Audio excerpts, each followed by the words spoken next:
مولوی صاحب، میرا جو رشتہ دار ہے وہ نماز نہیں پڑھتا، میں اس کا کیوں خیال رکھوں؟ وہ نیک نہیں ہے۔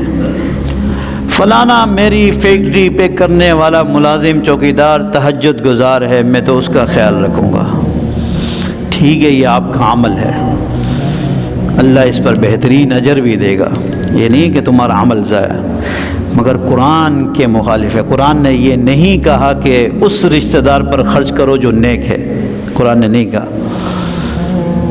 اللہ کہہ سکتے تھے، اقربین سے پہلے کہہ سکتے تھے کہ نیک رشتہ داروں کی مدد کرو، اللہ نے نہیں کہا۔ بھائی، ایمان سے خالی لوگوں کو اللہ رزق دے رہا ہے، اللہ بے نیاز ہے۔ جو اللہ کو مانتے نہیں ہیں، اللہ نے ان کو حسن دیا ہے، رزق دیا ہے۔ یہ سوچ ہی غلط ہے کہ میرا رشتہ دار نیک نہیں ہے، میں اس کی خدمت نہیں کروں گا، وہ بیچارہ تڑپ تڑپ کر مر جاتا ہے۔ نبی اکرم صلی اللہ علیہ وسلم دعوت تبلیغ دے رہے ہیں، اللہ ایک ہے، اللہ کے علاوہ کوئی الہ نہیں، میں اللہ کا رسول ہوں، آخری نبی ہوں۔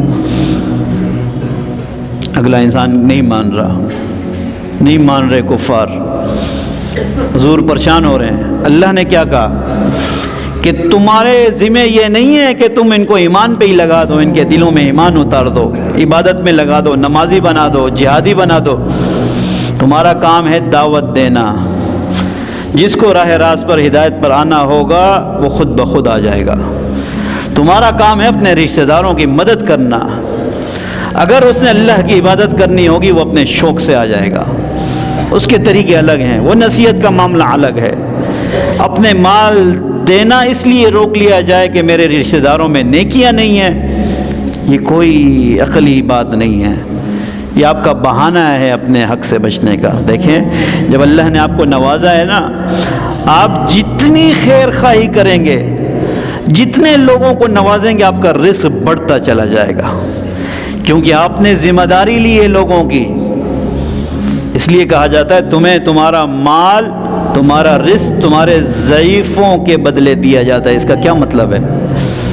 کیا مطلب ضعیفوں کے بدلے مال دیا جاتا ہے؟ محنت تو میں کرتا ہوں، آفس تو میں بیٹھتا ہوں۔ جب تم اپنے اوپر اتنی ذمہ داریاں ڈال لیتے ہو مستحق لوگوں کی، رشتہ داروں کی، تو اللہ تمہارے مال کو بھی بڑھا دیتا ہے کہ میرے مخلوق کی خدمت کر رہا ہے، میں اس کے مال کو اور بڑھاؤں۔ اللہ فرماتا ہے انفق، تو خرچ کر، میں تجھے مال میں برکتیں دوں گا، میں تجھ پر خرچ کروں گا اپنی نعمتوں کو۔ تو لوگوں پر خرچ کر، میں تجھ پر خرچ کروں گا۔